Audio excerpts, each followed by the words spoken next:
Dans le sud de la France pour se reposer, Renaud panse ses plaies suite au décès de son ami Johnny Hallyday.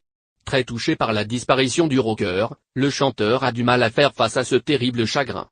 La France a perdu une légende et moi un ami. Je ne fais que pleurer devant ma télé, et il ne nous quittera jamais. Il était la star de la chanson, du rock et du cinéma. Si j'avais su que je l'aimais autant, je l'aurais aimé davantage, avait-il publié sur les réseaux sociaux en décembre dernier.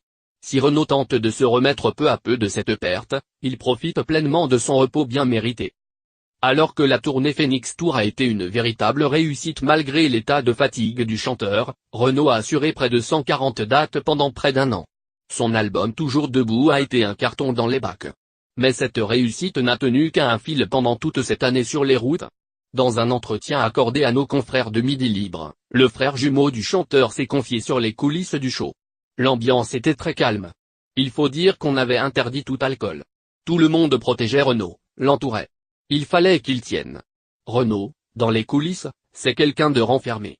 Ce n'est pas un homme très bavard, même s'il capte tout, expliquait David Séchant dans les colonnes du quotidien. Selon lui, chaque fois que le chanteur foulait la scène il gagnait instantanément 20 ans. Un comeback réussi donc pour celui qui a longtemps souffert d'alcoolisme.